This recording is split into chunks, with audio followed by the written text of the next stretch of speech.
यहाँ 12 ज्योतिर्लिंग था, शिवलिंग थे, जिसमें से 3 बचा हुआ है, 9 विलुप्त हो चुकी है। ये वही जगह है जहाँ पे जरा नाम के शिकारी ने श्री कृष्ण जी को बाण मारा था। वही वृक्ष है जो वृक्ष पे बाण लगने के बाद श्री कृष्ण जी बैठे थे।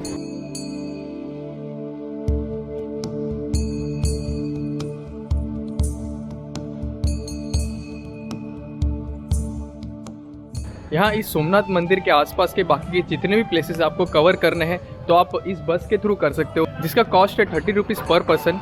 और इस 30 रुपीज़ में ये सारी जगह आपको जो है दिखाई जाएगी। मैं भी इन सारी जगहों को कवर करने वाला हूँ, लेकिन प्राइवेट ऑटो में, क्योंकि बस वाले जो है उनका फिक्स टाइम है, सब जगह पे 10-10, 15-15 मिनट मिलेगा वहाँ पे मुझे। बट उतने देर में जो मेरा शूट नहीं होएगा, मुझे शूट करना है, तो इसके लिए जो मैं प्राइवेट रिक्शा करने वाला हूँ यहाँ से। तो देखते हैं कि प्राइवेट ऑटो वाले जो कितना कॉस्ट लेते हैं मेरे से, तो देखते हैं यहाँ पे।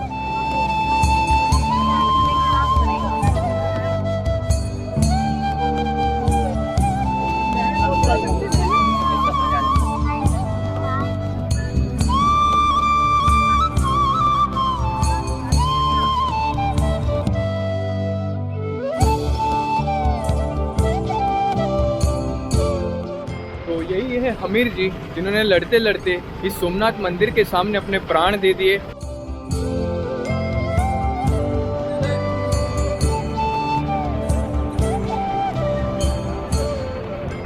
तो यहाँ सोमनाथ में बाकी की जितने भी नियर बाय प्लेसेस है, जो भी मंदिर है, वो घूमने के लिए मैंने ऑटो कर लिया है। और ऑटो में मेरे साथ है जो चलाने वाले अंकल। आपका नाम अंकल?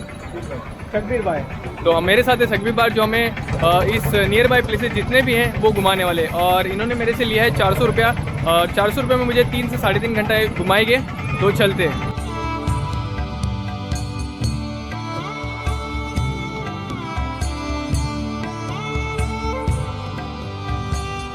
दस मिनट का ट्रैवल करके अब मैं पहुंच गया हूँ बाणगंगा। ये वही जगह है जहाँ पे जरा नाम के शिकारी ने श्री कृष्ण जी को बाण मारा था।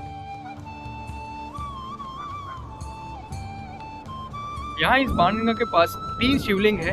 एक यहाँ पर है, जैसे कि आप लोग अभी देख पा रहे हो, और 2 आगे है, जिसके दर्शन हम वहां पर जाके करेंगे। और यहाँ पर चलने की जगह गाइस थोड़ी सी नोकीले पत्थर है यहाँ पर, तो बिना चप्पल मत चलना यहाँ पर। जब यहाँ पे भर्ती होती है, यानी कि हाई टाइड होती है, तभी जो पानी है वो शिवलिंग से टकराता है, वो देखने को बहुत ही अच्छा लगता है। और वो जो नज़ारा है वो बहुत ही खूबसूरत होता है। बट फिलहाल जो हाई टाइड नहीं है, तो मुझे वो देखने नहीं मिला। आई होप कि आगे जो 2 शिवलिंग है वहाँ देखने मिले।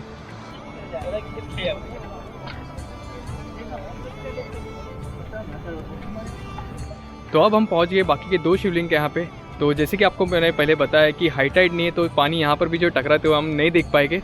बट आप शिवलिंग जो है क्लियरली आप देख पा रहे हो यहाँ पर। था जैसे कि आप देख पा रहे हैं, यहाँ 3 शिवलिंग बचा हुआ है, बाकी 7 शिवलिंग समुद्र के अंदर समा गई है। टोटल कितने थे यहाँ पे शिवलिंग? यहाँ पर 10 से 12 शिवलिंग थे। 12 ज्योतिर्लिंग थी। 12 जैसे अपने भारत में 12 ज्योतिर्लिंग का महत्व है, वैसे यहाँ 12 ज्योतिर्लिंग था, शिवलिंग थे, जिसमें से 3 बचा हुआ है, 9 विलुप्त हो चुकी है। विलुप्त हो गए। मैं छत्तीसगढ़ से दिनेश चौबे।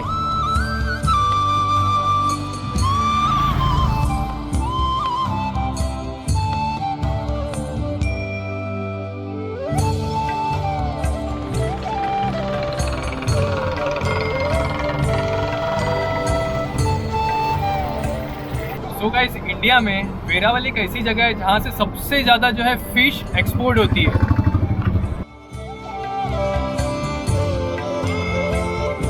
पाँच मिनट का ट्रैवल करने के बाद अब हम पहुँचे भालका तीर्थ। ये वही जगह है जहाँ पर श्री कृष्ण जी को बाण लगा था, जो जरा नाम के शिकारी ने बाणगंगा से मारा था।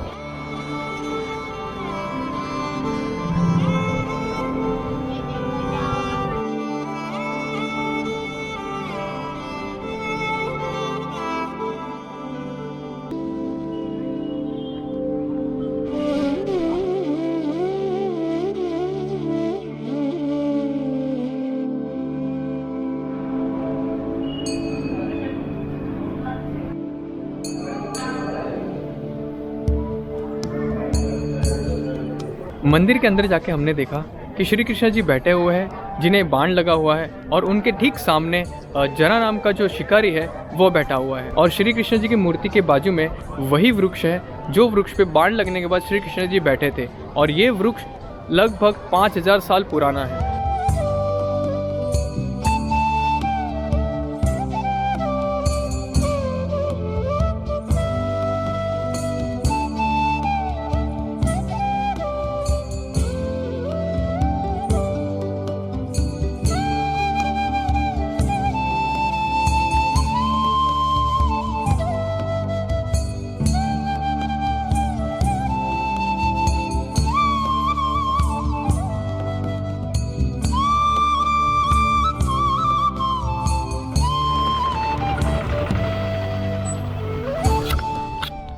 तो अब हम आए हैं वेणेश्वर महादेव के दर्शन करने के लिए, और ये जो मंदिर है वो 5000 साल पुराना है।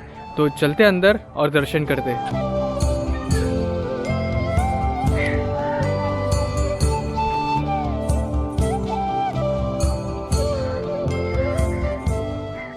हजारों साल पुराना स्वयंभू शिवलिंग है और 1700 साल पुरानी इसकी स्टोरी है। यहाँ पे एक शिवाजी राजा ठाकुर नाम का राजा आया था, उसके राजा रहता था, उसके संतान में से वे की बेटी थी वेणुबाई नाम की राजकुमारी, और यहाँ पे दररोज पूजा सेवा करने के लिए आती थी। 1024 की बात है जब मोहम्मद गजनवी भगवान सोमनाथ का धन दौलत लूटने के लिए आया हुआ था। उसके साथ यहाँ के हिंदुस्तान के 2 राजकुमार आए हुए थे।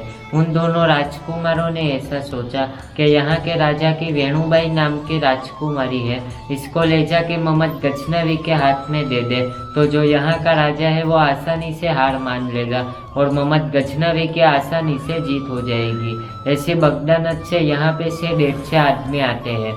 राजकुमारी प्रार्थना करती है, हे प्रभु मुझे बचाइए। इस शिवलिंग के आगे जो सीधा निशान है वहाँ से शिवलिंग खुल जाता है और 2 भाग हो जाता है और अंदर से आवाज आती है, राजकुमारी इस शिवलिंग के अंदर बैठ जाओ। राजकुमारी आसन लगा के इस शिवलिंग के अंदर बैठ जाती। राजकुमारी के बाल है जो चोटी बेनी वो भूल से इस शिवलिंग के पीछे बाहर रह जाते। जो मोहम्मद गजनवी के आदमी है वो बाल पकड़ के खींचने जाते, बाल का आकार है वो भगवान की कृपा से पत्थर का बन जाता। जो मोहम्मद गजनवी के आदमी है उसने सोचा आधी पिन्नी काट दे फिर कहाँ जाएगी, इसलिए इस शिवलिंग के बीच आगे 4 खड्डे हैं, वहाँ पे तीक्ष्ण हथियार, भाला, तलवार और कुआड़ी से काटने लगे। भगवान क्रोधायमान हुए और भगवान ने मधमाखी टाइप के जहरी भंवरे छोड़े। उसमें इतना जहर छोड़ा जब ये आदमी को भंवरा काटे उसी सेकंड उसका मृत्यु हो। जब से इस शिवलिंग के अंदर वेणुबाई नाम की राजकुमारी समा गई तब से इस शिवलिंग का नाम वेणेश्वर हुआ। हम लोग यहाँ 7 पीढ़ी से पूजा सेवा करते हैं। इसका कोई ट्रस्ट नहीं है, कोई गवर्नमेंट नहीं है। आप जैसे यात्रिक लोग आते हैं जो भी कुछ देते हैं उसी में से ही धूप दिया लाइट गिरी भगवान को भोग लगाए।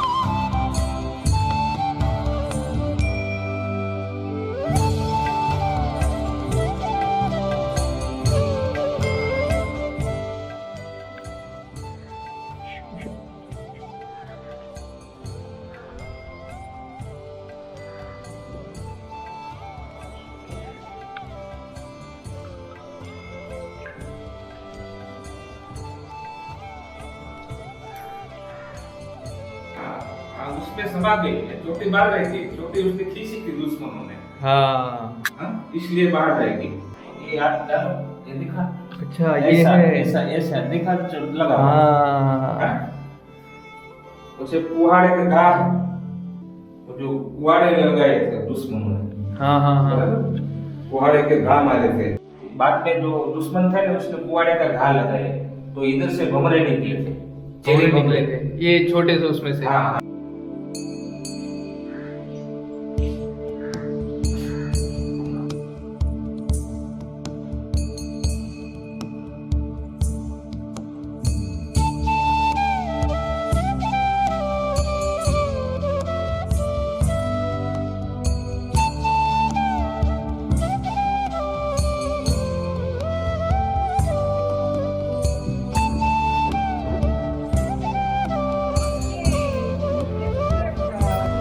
और बाहर जो पादुका है वो जहाँ बाहर नदी के किनारे, हिरण्या नदी के किनारे पे जो पादुका है, वहाँ भगवान का अग्नि संस्कार किया गया था।